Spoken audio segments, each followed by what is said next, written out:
भाव सिद्धे नय सिद्धे संयम सिद्धे चरित्र सिद्धेया नाणम् इदंसणम् मिया सिद्धे शिरसा नमस्सामि। सिद्धं संपूर्ण भव्यर्थं सिद्धे कारणमुत्तमम् प्रशस्त दर्शन ज्ञान चारित्र प्रतिपादनम् सुरेंद्र मुक्त श्रेष्ठ पाद पद्मान् सुकेशरम् प्रणमामि महावीरम् लोकत्रय मंगलम्। नमो अरिहन्ताणम् नमो सिद्धाणम् नमो आयर्याणम् नमो वज्रायाणम् नमो लोये सव्यसाहूणम्।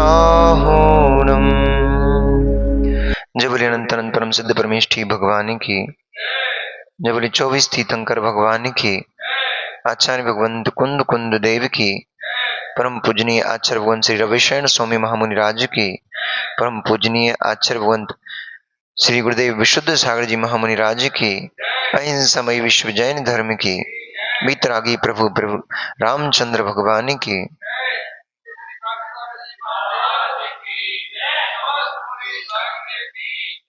मनुष्यों, वर्तमान शासन नायक भगवान वर्धमान स्वामी के शासन काल में हम सभी भवजीव यहाँ विराजते हैं। परम भट्टारक महाश्रमण उन भगवान वर्धमान स्वामी के मुख कमल से निश्रित बागवादिनी भगवती मां जनवाणी का हम सभी भवजीव करुणांजलि लगा करके पान कर रहे हैं। यह बागवादिनी, यह भगवती मां जनवाणी सभी जीवों का कल्याण करे, सभी जीवों का मोक्ष मार्ग प्रशस्त करे।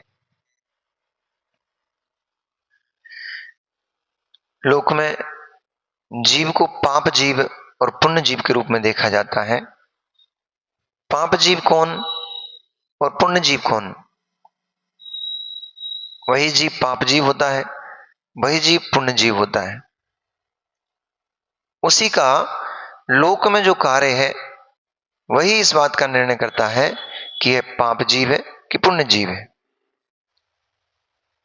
उसका कार्य ही उसको पापी बनाता है, उसका कार्य ही उसको धर्मात्मा पुण्य आत्मा बनाता है। जो सत्कार्य करते हैं वे पुण्य जीव हो जाते हैं, जो खोटे कार्य करते हैं वे पाप जीव हो जाते हैं। पाप कोई बाहर की वस्तु नहीं है, पाप परिणाम है। पाप क्या वस्तु है? पाप भाव है, परिणाम है। जो जो परिणाम खोटे होते हैं, दुष्ट होते हैं, हिंसक होते हैं, काषायक होते हैं, इसी का नाम पाप है। जो परिणाम शुभ होते हैं, दूसरों के हित के होते हैं, दया भाव के होते हैं, करुणा के होते हैं, इसी का नाम पुण्य है। और इन पाप और पुण्य से जो ऊपर उठ जाता है वो अपनी स्वाभाविक दशा को प्राप्त हो जाता है। फिर न वो पाप जीव न वो पुण्य जीव, वो सहज स्वभावी आत्मद्रव्य, उसमें न पुण्य है न पाप है। नई चीज सुनने को मिली क्या? बोले हम तो महाराज यही समझते थे कि परमात्मा परम पुण्यशाली जीव होता है। परमात्मा परम पुण्यशाली जीव होता है, परमात्मा के पास बहुत पुण्य होता है। स्यात कह लो ऐसा कि परमात्मा के पास बहुत पुण्य होता है, परंतु जब तक ही परमात्मा के पास पुण्य होता है, जब तक वे परमात्मा संसार में है, शरीर सहित हैं, और शरीर रहित होते ही वे परमात्मा न पुण्यात्मा न पापात्मा। तो फिर क्या बचा? अब ना पाप बचा ना पुण्य बचा, तो क्या बचा फिर? पाप, पाप पौद्गलिक वर्गणा है।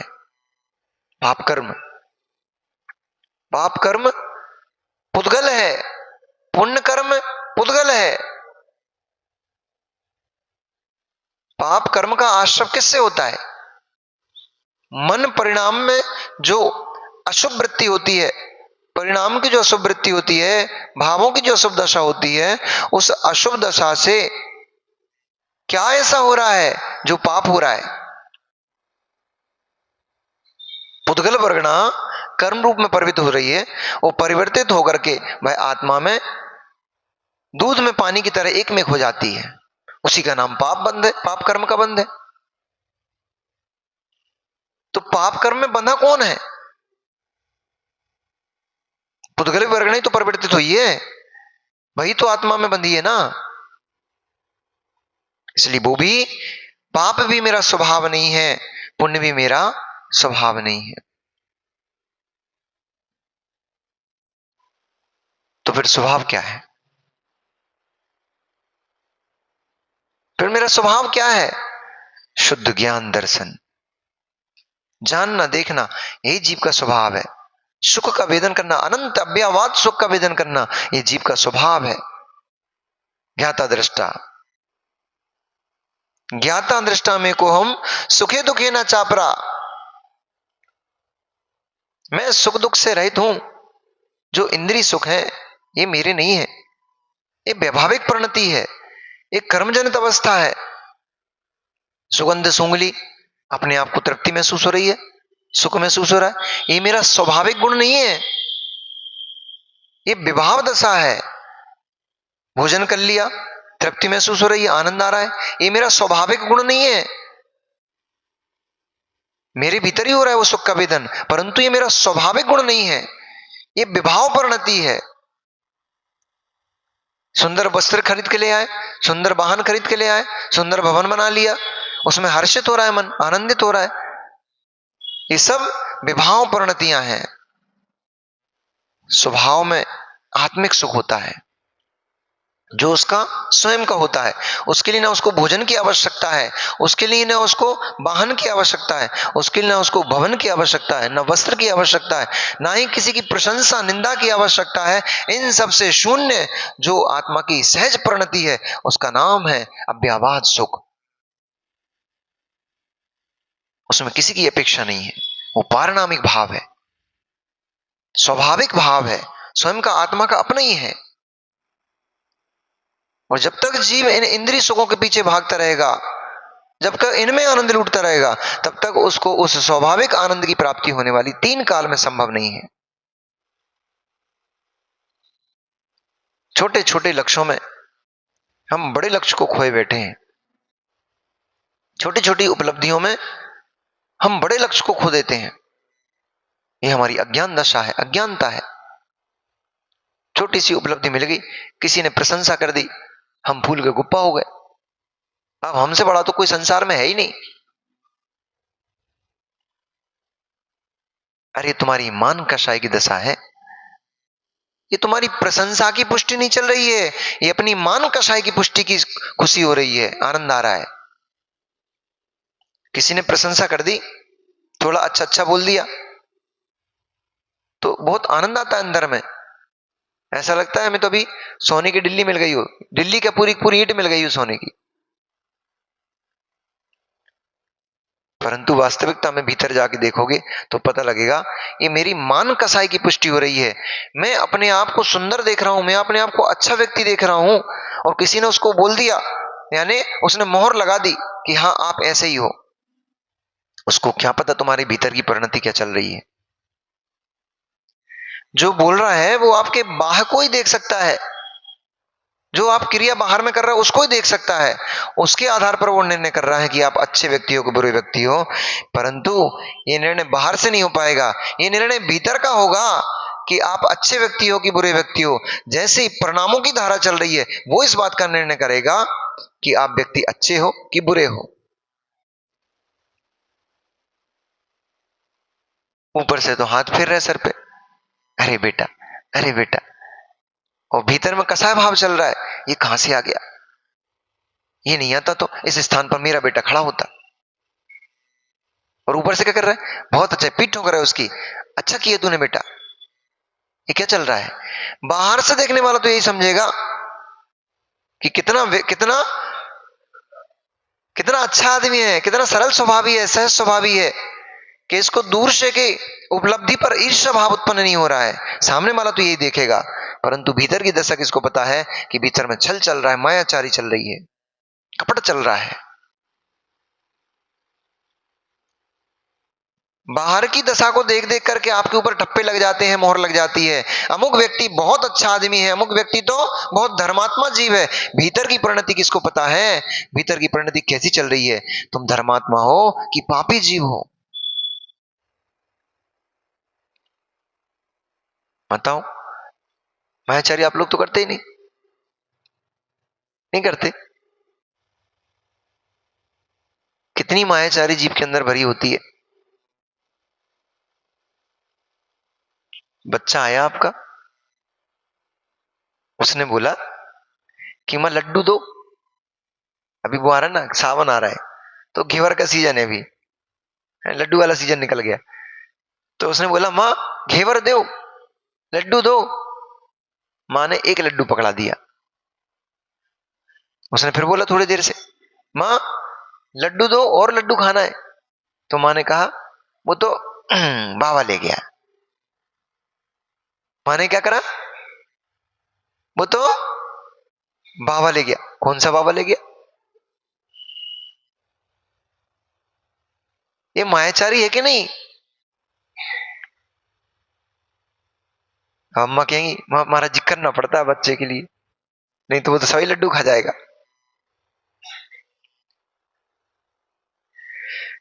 बच्चा भी आजकल बहुत समझदार है। आप कपड़े धोने चली गई वॉशरूम में, तब जब बच्चा आया, उसने डब्बा खोला, 4 लड्डू खा लिए। माँ वापस आई, शाम को देखा, अरे सुबह तो ये लड्डू का डब्बा मैंने भर के रखा था, ये खाली कैसे हो गया था, इसमें लड्डू का चले गए। तो वो देखा, बच्चे का चेहरा देखा, तो चोरी करता है तो उसका चेहरा थोड़ा डाउन तो हो ही जाता है। जिसकी पाप प्रवृत्ति होती है उसका चेहरा फीका तो पड़ ही जाता है। तो जिसने चोरी की है उसकी नजरें अपने आप झुकने लग जाती हैं, इधर उधर घूमने लग जाती हैं, चोर पकड़ा जाता है। पुलिस वाले भी किसको पकड़ते हैं रास्ते में, वो देख लेते हैं इसकी नजरें कहां जा रही हैं। निडर होके वाहन में चला आ रहा है तो समझ जाते हैं इसके पास सारे पेपर वेपर कंप्लीट है, इसको रोकने से कोई फायदा नहीं। और जो इधर उधर ताक रहा है कहां जगह मिले कहां से निकलूं, नजरें देख के समझ जाते हैं कि इसके पेपर कंप्लीट नहीं है, ये काम का आदमी है, उसको रोक लेते हैं। मैंने अनुभव किया कई बार। मेरे पास जैसे मतलब अब भैया हम भी तो वो संसार में जी जाके आए ना, तो हम भी सोचते थे 150 रुपये बचाने का। कई बार जैसे लाइसेंस वगैरह चेक होते थे, अब हेलमेट तो दूर से दिख जाता ना, हेलमेट को कैसे छुपाएंगे, लाइसेंस वगैरह चेक होते थे, गाड़ी के पेपर्स चेक होते थे, तो मन में भले ही भय उत्पन्न हो जाता था, अरे यार पकड़ नहीं ले, पर एकदम दबंगाई से आंखें बिल्कुल निडर करके और बिल्कुल एकदम टाइट होकर गाड़ी पे बैठ करके सामने से निकल जाते थे। वो नहीं रुकता, देख लेता था निडर है, मतलब पेपर कंप्लीट भले ही नहीं है, पर वो देख लेता निडर है। और जिसके जिसके अंदर भय उत्पन्न हो गया वो नीचे निगाहें करता था, इधर तारता उधर तारता था, वो समझ जाता था ये काम का आदमी है, उसको तुरंत रोक लेता था। ऐसे ही बच्चे को जैसे ही आपने देखा उसकी नजरें झुक गई, आप समझ गए इसने गड़बड़ करी है। तो बेटा लड्डू कहां गए? बोले बाबा ले गया, वही वाला जो सुबह आया था। कहले वो जो सुबह बाबा आया था ना, वही बाबा खा गया लड्डू, वही ले गया। तो अम्मा तुम्हारी मायाचारी अब नहीं चल पाती। अब बच्चे समझदार हो गए, पुराने बच्चे थे वो सोचते थे हाँ बाबा ले गया होगा, अब तो कहते हैं वो बाबा ही लेके गया है, वो बाबा जो जेल में बंद है वही आया था। वो ही ले गया है। इसलिए मायाचार रूप परिणाम कहां कहां हमारे चलते हैं। अशोक भैया, मुकेश भैया पूजन कर रहे हैं, आचार्य का फेवरेट उदाहरण है ये। पूजन कर रहे हैं और पूजन करते करते देखा 5 लोग हैं, बदाम बची 4, और 4 लोग बादाम उठा लेंगे, मैं तो बिना बादाम कर रह जाऊंगा, मैं क्या चढ़ाऊंगा। तो क्या करते हैं, शुरू में ही जब जल चंदन चल रहा है ना, तभी धीरे से बादाम निकाली और चावल के नीचे दबा दी। मंदिर में भी मायाचारी नहीं छूट रही जीव की। मां ऐसा नहीं होता क्या? मंदिर में भी मायाचारी नहीं छूटती। चंदन घिस के रखा किसी ने, कोई घिस रहा था, बाद में मिल पाएगा नहीं मिल पाएगा, थोड़ा सा निकाला कटोरी में, फिर नीचे घुसा दिया। और सुनो, ये अम्मा हमारी क्या करती हैं, इनको कोई शास्त्र पढ़ना है, इनका स्वाध्याय चल रहा है, कोई दूसरा ले जाएगा इधर से उधर रख देगा तो कहां ढूंढूंगी, इन्होंने उठाया अलमारी के ऊपर खोस दिया। ये छल रूप परिणाम है, मायाचार रूप परिणाम है, कपट रूप परिणाम है। हम करना चाहते हैं, हम दूसरों को नहीं करने देना चाहते। कल का प्रवचन सुन रहे थे ना, कर्तव्य और अधिकार। हम तो करना चाहते हैं, हम तो जीना चाहते हैं, दूसरों को नहीं जीने देना चाहते। हम करना चाहते हैं, दूसरों को नहीं करने देना चाहते। यही तो कपट रूप परिणाम है, छल रूप परिणाम, मायाचार रूप परिणाम है।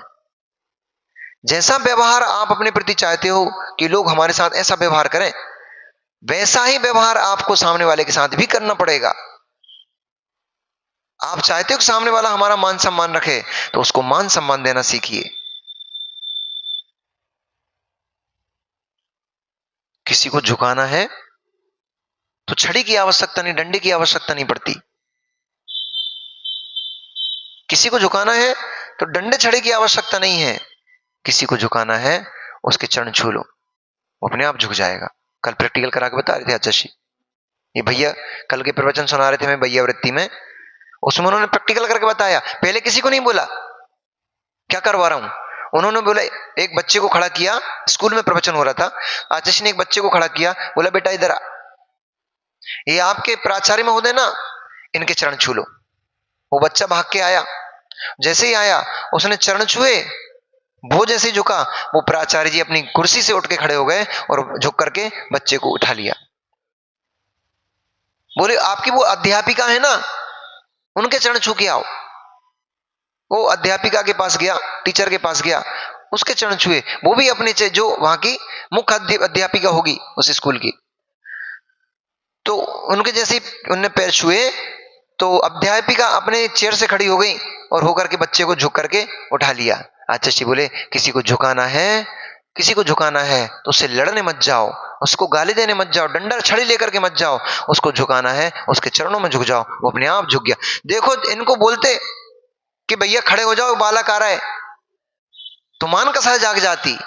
मैं प्रिंसिपल हूं यहाँ का, मैं प्राचार्य हूं यहाँ का, मैं इस कॉलेज का डीन हूं, मैं इस बच्चे के सामने झुकूंगा क्या, इसके लिए खड़ा होऊंगा क्या? खड़ा नहीं होता।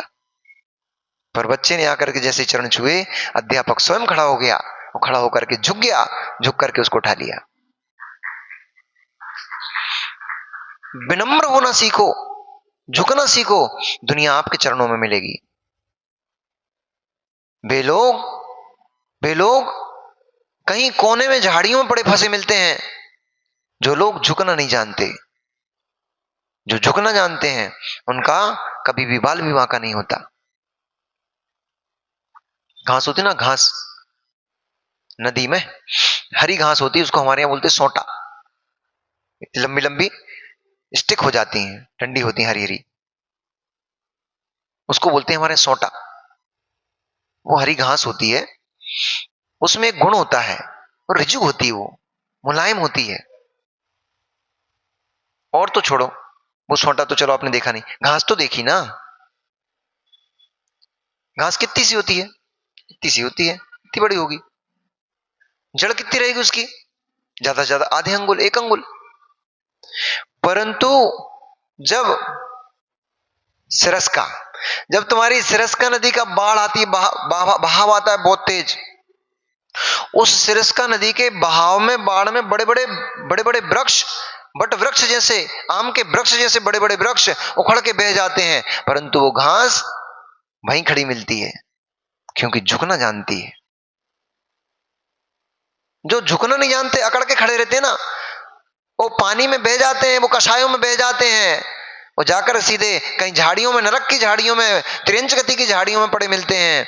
और जो झुकना जानते हैं, जो विनयशील होते हैं, नमनशील होते हैं, वे जीव, बाढ़ आएगी, कितनी देर आएगी? बाढ़ का समय कितना? घंटे, 2 घंटे, 4 घंटे, 1 दिन, 2 दिन, बस पानी बंद, बाढ़ अपने आप चली जाएगी। उस बाढ़ के समय में जो झुकना सीख लेते हैं, मां आप बहुत बड़ी विद्या सीख रहे हो, घर में यदि आपको क्लेश नहीं करना हो, बहुओं से अपने को तिरस्कार नहीं करवाना हो, तो आज ये विद्या सीख लेना। अपनी दुर्गति नहीं करना हो, घर में अपना अपमान नहीं करवाना हो, तो आज ये विद्या सीख लेना। और जिस जिसके पास ये विद्या है, जिस जिसके पास ये विद्या है, वो सबका प्रिय होता है, सबकी आंखों का तारा होता है। और जो ये विद्या नहीं सीख पाता, वो सूल सा चुभता है, कांटे सा चुभता है।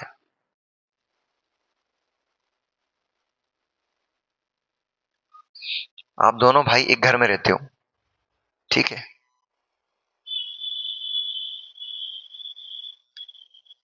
पत्नी के साथ, पिता के साथ बेटा नहीं रह पा रहा है आज घर में, आप 2 भाई भाई कैसे रह पा रहे हो?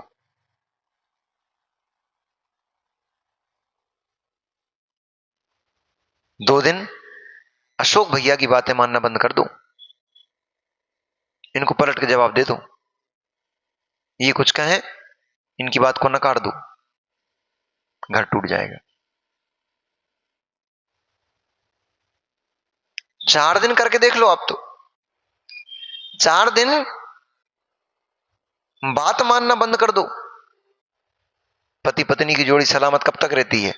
जब तक एक दूसरे की अंडरस्टैंडिंग बनी रहती है।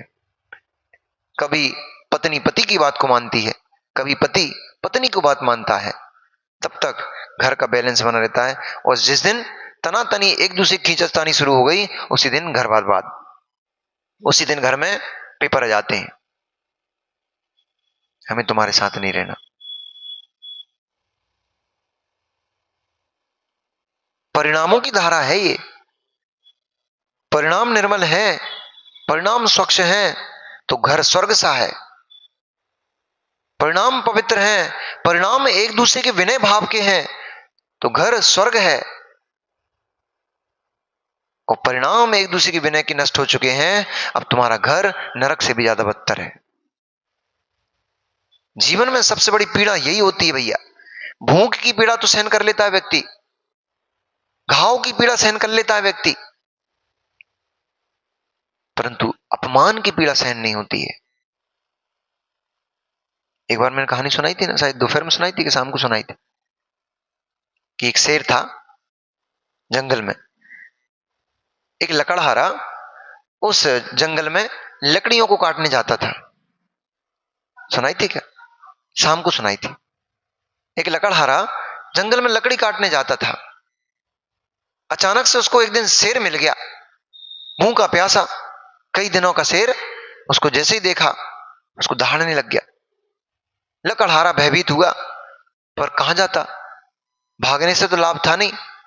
उसने युक्ति लगाई कि मरना तो है ही, हो सकता है मैं गिड़गिड़ाऊं, इसके सामने हाथ जोड़ लूं तो ये मेरी रक्षा कर दे, छोड़ दे मुझे। हाथ जोड़ के खड़ा हो गया, हे बनराज, मुझसे क्या मिलेगा आपको? मेरे शरीर को खा करके आपकी भूख तो मिट जाएगी, पर मेरा घर बर्बाद हो जाएगा। मेरे घर में 4 दिन बाद ही, 5 दिन बाद ही मेरे घर में मेरी बेटी की शादी है, विवाह है, वो अनाथ हो जाएगी, फिर उससे विवाह कौन करेगा? इसलिए आप एक काम करो, मैं आपको मना नहीं कर रहा हूं, आप मुझे 5 दिन की मोहलत दो, 5 दिन में मेरी बेटी की शादी हो जाए, फिर मैं स्वयं आपके पास आ जाऊंगा, फिर आप मुझे भले ही खा लेना, फिर मेरी कोई जिम्मेदारी नहीं रहेगी। शेर को दया आ गई। तो ऐसा नहीं है, क्रूर प्राणी के भीतर भी दया भाव होता है, तो उसको दया आ गई। आपने कभी बिल्ली को देखा होगा, चूहे को पकड़ती है और अपने बच्चे को पकड़ती है, मुंह कहां से लाती? 2 अलग अलग मुंह लाती क्या मां? बिल्ली जब चूहे को पकड़ती है तो दूसरा मुंह होता है उसका, और जब अपने बच्चे को पकड़ती है उठाकर एक देहरी से दूसरी देहरी पे लेके जाती है, 7 देहरी नकाती है वो। तो जब 7 देहरी नकाती है तो दूसरा मुंह लेकर आती है ना, परिणाम बदल जाता है। एक को खाने का परिणाम है तो उसकी आंखें बाहर निकलती हैं, क्रूर मुंह हो जाता है और झपट लेती है उसको। और अपनी संतान होती है तो कोमलता से उसको उसी मुख से पकड़ के लेके जाती है, 7 घर नका देती है। परिणामों की धारा है। उस जीव के परिणाम बदल गए, दया आ गई उसको।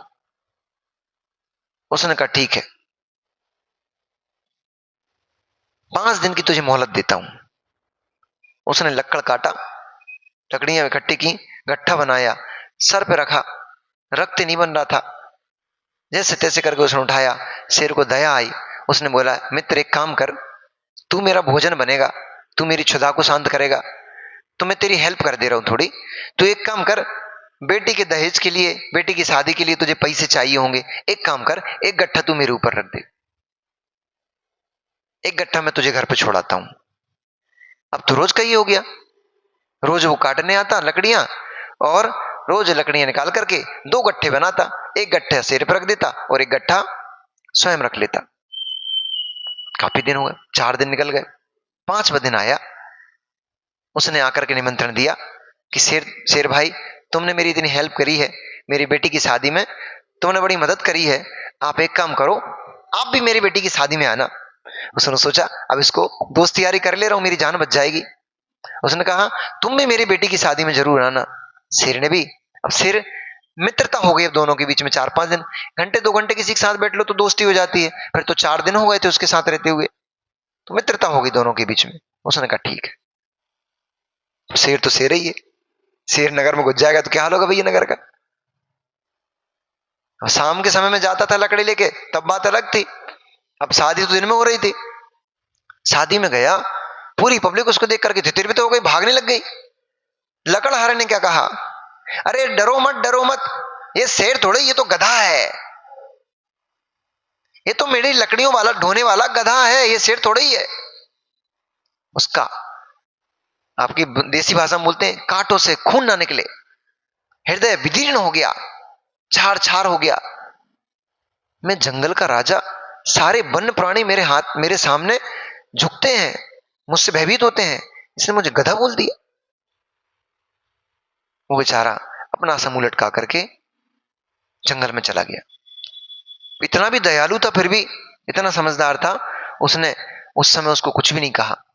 चाहता तो खा लेता, शादी को तहस नहस कर देता, परंतु इतना विवेकी तो था वो भी, उसने शादी बर्बाद नहीं की। उसने सोचा इसके चक्कर में बेचारी बिटिया की शादी क्यों बर्बाद हो। दूसरे दिन पुनः कुदाली कुल्हाड़ी लेकर के वो लकड़हारा जंगल पहुंचा, उसको शेर वहीं बैठा मिल गया। लकड़हारा ने पूछा भैया आप ठीक हो। उसने कहा तुझे हाथ में कुल्हाड़ी लाए ना, इसको मेरी गर्दन पे मार। वो भयभीत हो गया, ये क्या बोल रहा है।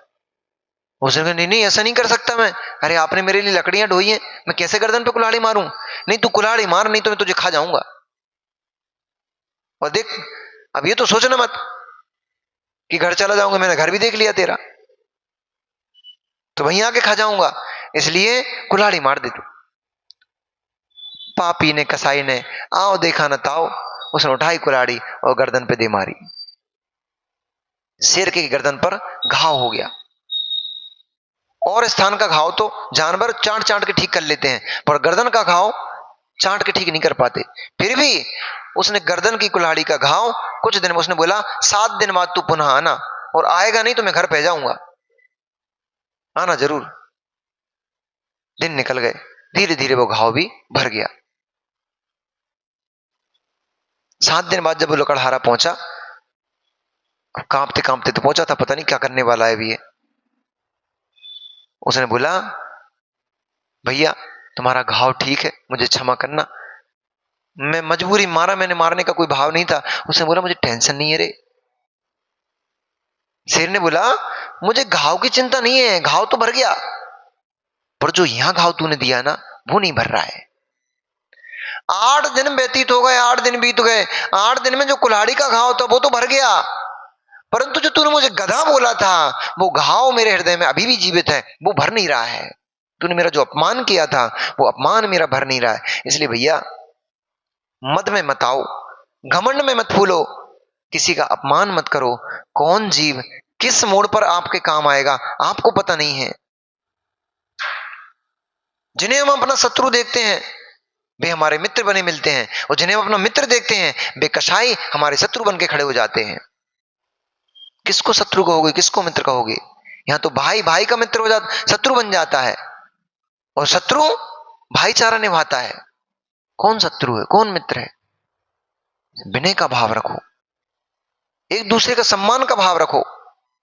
बड़ा मुश्किल काम है ये, अलवल वालों को तो बड़ी मुश्किल काम है ये, क्योंकि उनको तो एक दूसरे की टांगी खींचने में आनंद आता है, एक दूसरे के मजाक उड़ाने में, खिल्ली उड़ाने में उनको मजा आता है, उसमें ही आनंद है उनको। तो जब तक 2-4 बातें किसी की मजाक उड़ा के बोल नहीं लेंगे तब तक रोटी नहीं पचती है। मत मजाक उड़ाओ भाई, ये विनोद भैया की भाषा नहीं भाई, मत मजाक उड़ाओ भाई, मत मजाक उड़ाओ। कर्म बंद हो जाएगा, कौन सी गली गली में मजाक उड़ेगा फिर आपको पता नहीं है। कर्म बंद हो जाएगा, वो कर्म जब उदय में आएगा, कहां खड़ा करके, किस गली में, किस मोड़ पे खड़ा करके आपका मजाक उड़ाएगा वो आपको पता नहीं है। इसलिए किसी का मजाक मत उड़ाओ, किसी का अपमान मत करो। कर्म का बंद हो जाएगा, जाने किस किस गली में कहां कहां खड़ा कर करके वो कर्म तुम्हारा अपमान करेगा, तुम्हें पता नहीं है। किसी से द्वेष भाव मत करो, किसी से ईर्ष्या मत करो, कर्म बंद हो जाएगा। वो कर्म का बंद बहुत प्रताड़ित करेगा। तुम्हारे बेटों से ही, तुम्हारी बेटियों से, तुम्हारी बहुओं से ही तुम्हारा अपमान कराएगा। वो तुम्हारी संतान जिसे तुमने 9 महीने अपने गर्भ में, पेट में पाला है, उस संतान से ही वो कर्म तुम्हारा अपमान कराएगा। फिर मचलोगे, फिर रोओगे, चीखोगे, हाय हाय मैंने जिसको 9 महीने रख करके पेट में पाला था उसने मेरी ये हालत कर दी है। अब क्यों रोते हो? उसने नहीं की है। अब क्यों रोते हो? उसने तुम्हारी ये हालत नहीं की है। तुम्हारी हालत खराब करने वाला तुम्हारा अपना कर्म था। जिस समय तुम बड़े आदमी थे, जिस समय सम्माननीय व्यक्ति थे, उस समय दूसरों को तुमने देखा ही नहीं। तब देख लेते तो ये दिन क्यों मुंह देखना पड़ता इस दिन का? तब तो किसी को देख ही नहीं लेते, अपने आप को भगवान समझ रहे थे, अपने आप को सर्वश्रेष्ठ समझ रहे थे। उस दिन तुम्हें कहां ज्ञात था कि हमारा भी दिन बदल सकता है। कल हम जा रहे थे जंगल के लिए, शाम को अपन जा रहे थे भैया मास्टर साहब, शाम को जब अपन जा रहे थे, आपने नहीं देखा होगा, मैंने एक दृश्य देखा था। मैं देखता रहता हूं, फिर उसको लॉक कर देता हूं कि इसको कभी निकालूंगा समय पे। दृश्य ये देखा, एक कार में भाई जा रहा था, अच्छे तेज रफ्तार से आ रहा था। एक भाई अपनी पत्नी के साथ बाइक पे जा रहा था। कार वाले को कहां दिखाई दिया कि सामने गड्ढा है? कार वाले को कहां दिखाई दिया कि सामने गड्ढा है, इस गड्ढे पे मेरी गाड़ी का टायर पड़ेगा और उससे जो पानी उछटेगा वो पानी जाकर के उसके कपड़ों को गंदा कर देगा। वो कार वाला कहां देख रहा था? मान कषाय में फूला था, अहंकार में फूला था। मैं कार में बैठा हूं, तुझे दूसरा बाइक वाला व्यक्ति, उसकी पत्नी दिखाई नहीं दे रही थी। अरे दुष्ट, अरे पापी, तुझे क्यों उसकी पत्नी नहीं दिखाई दे, उसको वो व्यक्ति नहीं दिखाई दे रहा? कल तेरे साथ भी ऐसा ही होगा। तू जिस दिन गाड़ी पे निकलेगा, कोई तेरा पिता मिलेगा, देसी भाषा में कहें तुम्हारा भी बाप कोई मिलेगा, जो गाड़ी में बैठ के आएगा और गड्ढे में वो अपना टायर पटकेगा। फिर तुम्हारे कपड़े और तुम्हारा मुंह सब काला हो जाएगा। फिर कहोगे, फिर उसको गाली बकोगे, फिर कर्म का बंद करोगे। अभी दूसरे का तिरस्कार करके क्या पाप का बंद कर रहे हो? फिर जब तुम्हारे ऊपर उदय आएगा, फिर दूसरे को गाली बक करके फिर पाप कर्म का बंद करोगे, फिर भोगने में आएगा। इसलिए किसी का तिरस्कार मत करो, किसी का अपमान मत करो। पर्याय मिली है, ये परिणामों को संभालने के लिए पर्याय मिली है, ना कि किसी का तिरस्कार, किसी का अपमान, किसी का मजाक उड़ाने के लिए पर्याय मिली है। भाव दशा को संभालने के लिए पर्याय मिली है हमें दादा। ये हमारे जो अजय बंधु बैठे हुए हैं, उनको भी आनंद आने लगा है। ये पर्याय हमें भाव दशा को संभालने के लिए मिली है, ना कि दूसरों का अपमान करने के लिए, दूसरों का तिरस्कार करने के लिए मिली है। किसी के लिए खोटा मत सोचो, तुम्हारे लिए खोटा सोचने वाले 100 लोग खड़े हो जाएंगे। आचार्य ने एक बार एक सूत्र दिया था, मैंने सब लिख लिख के रखे हैं। जब मैं क्लास पढ़ता था और जो स्वाध्याय में बैठता था आचार्य के पास, तो जो कुछ अच्छी बातें लगती थी उनको कोटेशन के रूप में लिख लेता था। उन्होंने एक सूत्र दिया था एक बार कि एक से भी शत्रुता तब लेना जब तुम्हारे पास 10 लोग खड़े हों मित्र। किसी का अपमान तब करो जब तुम्हारे पास सहने की क्षमता हो जाए। 10 अपमानों को सहने की तुम्हारे पास क्षमता आ जाए तो फिर एक व्यक्ति का अपमान करने का सोचना, क्योंकि आप किसी एक व्यक्ति का अपमान करोगे, कई गुना होकर के वह कर्म पुनः उदय में आएगा, और जब उदय में आएगा फिर रोना मत, फिर उसको सहन करना क्षमता से कि मैंने ही किया था, किसी ने नहीं किया। बड़े लोग जो आचरण करते हैं, कनिष्ठ लोग उसके पीछे पीछे चलते हैं। इसलिए बड़ों को बहुत संभल के जीना चाहिए। बहुओं से अपमान नहीं चाहते हो तो बहुओं का सम्मान करना सीख लो। उनको बहू नहीं, अपने घर की बेटी देखना सीख लो। जैसी स्वतंत्रता आप अपनी बेटी को देती हो, ऐसी स्वतंत्रता अपनी बहू को देना सीख लो। जैसा लाड़ प्यार दुलार अपनी बेटी को देती हो, ऐसा लाड़ प्यार दुलार बहुओं को देना सीख लो। आपकी बहुएं आपके चरण धोएंगी। हम भेद खड़ा करते रहते हैं, और बहुओं को चाहिए, अब क्योंकि बहू भी है ना, दोनों हाथों से ताली बजेगी, एक से नहीं बज सकती। बहुओं को चाहिए, माता पिता ने वर ढूंढ करके डोली में बिठा करके आपको विदा कर दिया है। अब जो भी है आपका घर यह है, अब आपका घर वो नहीं है। जिनको अपने घर सुरक्षित रखना है, बहुओं के लिए जिनको अपना घर सुरक्षित रखना है, उन्हें अपने यहाँ की हर बात, मायके की ससुराल की हर बात को अपने माता पिता को नहीं बताना चाहिए। उनके घर बहुत जल्दी टूट जाते हैं, जो शाम को ही फोन घुमा के बैठ जाती हैं, मम्मी आज हमारे घर में जो भाव, मम्मी आज हमारे घर में वो भाव। मम्मी कह रही बिटिया नहीं सहन करने अपन कोई की, भगिया तू तो। लो, बिटिया ने सामान पैक किया, घर पहुंच गई, बिटिया का घर बर्बाद। थोड़ी सहनशीलता भीतर में आना चाहिए, थोड़ा विनय भाव भीतर में आना चाहिए। ज्येष्ठों के प्रति विनय भाव रहेगा तो उत्थान होगा, आनंद होगा, और ज्येष्ठों के प्रति अपमान का भाव रहेगा, नियम से आपका पतन हुए बिना रह नहीं सकता है। क्योंकि मैं अपनी वाणी नहीं बोल रहा हूं, ये आगम की वाणी है। भगवान भट्टकेर स्वामी ने, आचार्य भगवंत भट्टकेर स्वामी ने मूलाचार्य जी ग्रंथ में विनय गुण की बहुत व्याख्या की है। जिन जिन जीवों ने ज्येष्ठ पुरुषों की अभिनय की है, वे धूमिल हो गए हैं, उनके पास कुछ नहीं बचा है। इसलिए विनय गुण बहुत जरूरी है, क्योंकि बड़े लोग जो करते हैं उसका अनुसरण छोटे लोग करते हैं।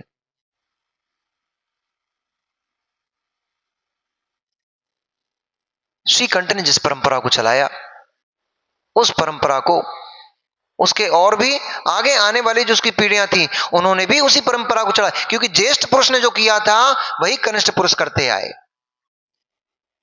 श्री कंठ ने अपने पुत्र को राजलक्ष्मी दी, वैराग्य को धारण किया, मुनि बन गया। उसके अनेक आने वाले जो कुटुंबी थे और जो उसकी संतानें थी आगे आगे आने वाली, उन सभी ने उसी परंपरा को अपनाया। उन्होंने भी यही किया, अपने पुत्र को राजलक्ष्मी सौंपी और सभी ने दीक्षा को धारण किया। ऐसा करते करते अनेक जीव उस किस्कुपुर नगर के राजा हुए, और राजपद को भोगते हुए वे सभी अपने अपने पुत्रों को राज देकर के मुक्ति को प्राप्त हुए, कुछ स्वर्ग को चले गए। इसी परंपरा में राजा अमरप्रभ हुआ, जो कि भगवान कब हुआ था? श्रेयसनाथ भगवान का काल बीत जाने पर, श्रेयस भगवान का और वासुपूजनाथ भगवान का जो बीच का अंतराल था, यानी श्रेयसनाथ भगवान के शासन काल में राजा अमरप्रभ हुआ। जब उसका विवाह संपन्न हो रहा था, उसने बानरों के, उसकी पत्नी जो थी महारानी, जो रानी बनने वाली थी, गुणवती, उस गुणवती ने जब बानरों के चित्रों को देखा तो वो अत्यंत भयभीत हो गई, और भयभीत होकर के वो राजा अमरप्रभ से जा लिपटी। अपनी आंखों को बंद करते हुए भय से सिकुड़ी। उस गुणवती को जैसे अमरप्रभ ने देखा, उन्होंने कहा, मंत्री आदि जो उनके अनुचर थे उनसे कहा, इन बानरों को यहां से हटा दिया जाए, ये चित्र आदि यहां से मिटा दिए जाएं। हमारी महारानी इनसे भयभीत होती है। तब जो श्रेष्ठ मंत्री थे उन्होंने निवेदन किया, स्वामी ये बानर हमारी राज्य परंपरा के शुभ मांगलिक भूत हैं, राजा श्रीकंठ हुए हैं। उन राजा श्रीकंठ ने इन बानरों को हमारे देश में स्थापित किया है और उनकी ही मान्यता परंपरा के रूप से ये बानर हमारी कुल परंपरा से मंगल भूत माने जा रहे हैं। इसलिए हर मांगलिक कार्य में इन बानरों का चित्र यहां पर बनाया जाता है अथवा बानरों को लाकर के यहां खड़ा किया जाता है। इसलिए ये हमारी परंपरा कुल परंपरा है, इसको कुल परंपरा को नष्ट मत कीजिए। अमर प्रभु ने कहा, अपनी पत्नी रानी को समझाया कि ये तो चित्र हैं और ये स्वभाव से बहुत सुंदर होते हैं, चंचल होते हैं, इनको देखने से बड़ा आनंद होता है। इस प्रकार के जब उसने संभाषण किया और मंत्रियों के समझाने पर राजा अमर प्रभु ने कहा, ये जब हमारे लिए मांगलिक होते हैं और हमारी कुल परंपरा से जब ये चले आ रहे हैं तो आज से हम अपने जो ध्वजा आदि होंगी उसमें इन बानरों का ही चिन्ह अंकित करेंगे। उन्होंने अपने मुकुट में बानर का चिन्ह अंकित किया, अपनी ध्वजा में बानर का चिन्ह अंकित किया, आदि आदि सारे मांगलिक कार्यों में वे बानरों के चिन्हों को अंकित करते थे। नगर में अनेक दीवाल आदि पर बानरों के चिन्ह अंकित किए गए। तब से अमर प्रभु के जो संतान हुई वे सभी बानर वंशी कहलाने लग गए और इस बानर वंश में ही अनेक अनेक बड़े बड़े राज सुबट राजे महाराजे हुए। अमर प्रभु में भी अपने पुत्र को राजलक्ष्मी सौंप करके और उसने भी कालांतर में वैराग्य को प्राप्त हुए, जैनश्री दीक्षा को धारण कर लिया, वो भी मुनिराज हो गया। परंतु जिस कुल की उसने स्थापना की थी, जिस वंश की उसने स्थापना की थी, वो वंश बानर वंश के नाम से जाने जाने लग गया। इसी वंश में आगे चल के अनेक अनेक राजे महाराजे हुए और कालांतर में हनुमान, सुग्रीव, बाली, नल, नील आदि आदि महान महान सुबट राजा हुए, वे सभी इसी बानर वंश में उत्पन्न हुए। इसलिए वे सब क्या कहलाने लगे? बानर कहलाने लगे। हनुमान बंदर नहीं थे, वे बानर वंश में उत्पन्न हुए थे, इसलिए बानर कहलाते थे। सुग्रीव बंदर नहीं थे, बानर नहीं थे, वे बानर वंश में उत्पन्न हुए थे, इसलिए बानर वंशी होने से बानर कहलाने लगे। जैसे ये होगा ना विनोद भाई, विनोद सागर, ये क्या कहलाने लगे? विनोद सागर। कोई गांव के नाम से चिन्हित हो गया, कोई पिता के नाम से चिन्हित हो गया। इनके पिताजी का नाम सागरमल था कि है तो इनके पिताजी का नाम सागरमल है, तो सागरमल से ये विनोद सागर हो गए। अब ये जैन नहीं लिखते हैं, जैन लिखा करो भैया, वैसे ही सरकार जैनों को केवल 50 लाख देख रही, 40 लाख देख रही है, तुम और मत लिखो जैन, तो और एक कम हो जाएंगे। विनोद सागरमल जैन, विनोद जैन सागर, और सागर ही बनना है, विनोद सागर बनना है तो कपड़े उतार करके पिछीट का मंडल धारण करो, विनोद सागर हो जाओ। विनोद सागर ही बनना है तो फिर पिच्ची का मंडल धारण करो, कपड़े फेंको और विनोद सागर हो जाओ। फिर कोई नहीं लगाएगा, ना जैन ना अजैन, कुछ नहीं। फिर आप कहलाओगे विनोद सागर, श्रमण विनोद सागर दिगंबर मुनिराज कहाओगे और डेजिग्नेशन बढ़ जाएगी। जब हनुमान आदि इस वंश में उत्पन्न हुए, उनके वंश में और भी अनेक अनेक राजे महाराजे उत्पन्न हुए। इस प्रकार से यहां पर वानर वंश की उत्पत्ति का आचार्य भगवंत गणधर परमेष्ठी गौतम स्वामी ने राजा श्रेणिक को कथन किया कि जैसे जो राक्षस कुल में उत्पन्न हुआ, राक्षस वंश में उत्पन्न हुए, वे सभी राक्षस कहलाने लग गए, जिसमें रावण आदि आदि, कुंभकर्ण, मेघनाथ आदि आदि अनेक जीव उत्पन्न हुए, वे सभी राक्षस कहलाने लग गए। उसी प्रकार से जो वानर वंश में उत्पन्न होते थे वे सभी बानर कहलाने लग जाते थे। और आपस में जब इनका युद्ध होता था तब वो एक दूसरे को बोलते थे ऐसा, अरे बानरों अपना मुंह लाल लेकर के भाग जाओ यहां से, अपना मुंह काला लेकर के भाग जाओ यहां से। तो वो बोलते थे, अरे राक्षसों अपने बड़े बड़े दांतों को लेकर के भागो यहां से। इस प्रकार से संभाषण भी किया करते थे। इसी कारण से वे सबके सब क्या कहलाते थे? राक्षस और बानर कहलाते थे। वास्तव में न रावण राक्षस था और ना ही हनुमान बंदर थे। इस प्रकार से सैनिक ने जब गणधर परमेष्टि के मुख से वानर वंश की उत्पत्ति, राक्षस वंश की उत्पत्ति का कथन सुना, अभिभूत हुआ, तृप्त हुआ। प्रभु मेरी जिज्ञासाओं का समाधान आपने किया। मैं तो अभी तक यही मानता था कि हनुमान को पूंछ लगी होगी और वो बंदर जैसे मुख वाले होंगे, इस डाली उस डाली कूदते होंगे, ऐसे ही मैंने उनके बारे में यही जान के रखा था, इसलिए मैं तो यही समझता था। परंतु आपने जो स्वरूप बताया उस स्वरूप से मैं अभिभूत हुआ। भगवान मेरे मन में एक जिज्ञासा और उत्पन्न हो रही है, कृपया कर उस जिज्ञासा का समाधान करने का कृपया कीजिए। तो उन्होंने कहा कि मेरी जिज्ञासा यह है, जैसे आपने वानर वंश की उत्पत्ति, राक्षस वंश की उत्पत्ति का कथन किया, लोग कहते हैं रावण ने इंद्र को जीत लिया था, दशानन इंद्र विजयी कहलाता है। भगवान ये कैसे संभव है कि प्रभु सुनाओ कृपा कर और इंद्र सुभट की बात, हार गया कैसे कहो देव मनुष्य के साथ।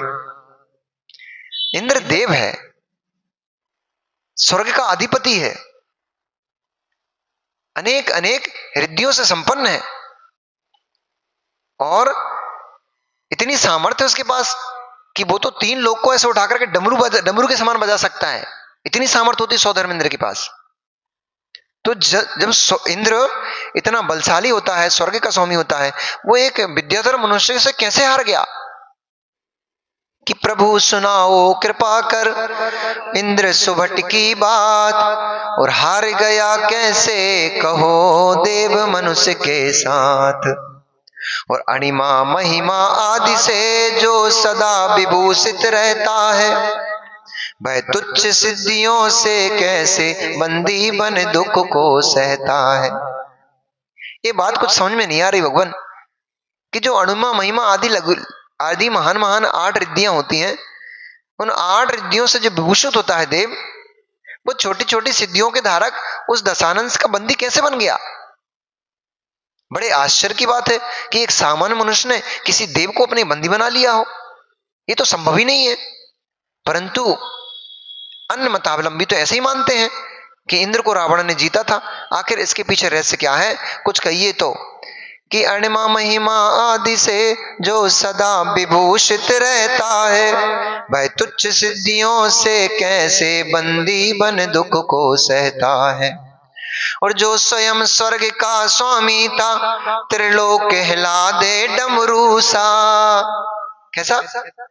तीनों लोकों को डमरू की तरह हिलाने का सामर्थ्य रखता है वो, कि जो स्वयं स्वर्ग का स्वामी था, त्रिलोक कहला दे डमरू सा। और जो वज्र दंड का धारक था, ऐरावर पर जा बैठा था। और जो गर्भ से लेकर मोक्ष तलक सब कार्य मनाता प्रभु जी के। बस सोदर इंद्र, किसी को ऐसा सौभाग्य नहीं मिलता कि तीर्थंकर भगवान के जन गर्भ से लेकर के मोक्ष तलक की सारी क्रियाओं को वो करता है। ऐसा सौभाग्यशाली, ऐसा पुण्यशाली पुरुष किसी तुच्छ पुरुष से कैसे हार जाएगा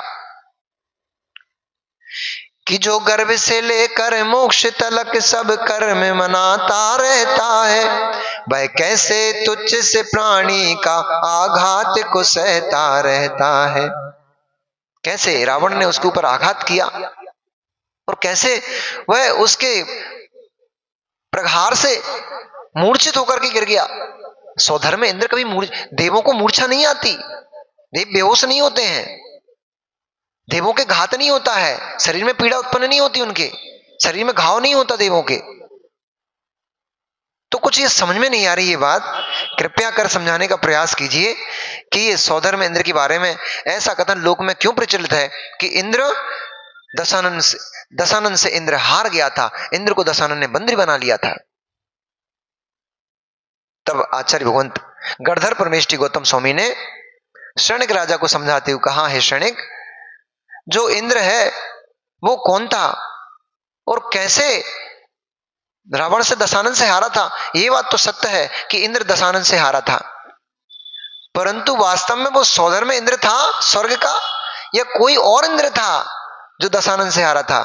मैं तुम्हें उस इंद्र की कथा को कहता हूं, तुम ध्यान लगा करके सुनो, क्योंकि उस इंद्र ने लंका नगरी पर विजय प्राप्त कर ली थी और उसी को छुड़ाने के लिए फिर रावण का इंद्र से युद्ध हुआ था और इंद्र रावण के द्वारा बंदी बनाया गया था। वह कथा कैसी है, वह इंद्र कौन था, मैं तुमसे कहता हूं, तुम ध्यान लगा करके सुनो। नमो वरियंताणम, नमो सिद्धाणम, नमो आर्याणम, नमो वज्रायणम, नमो लोय सब साहूणम।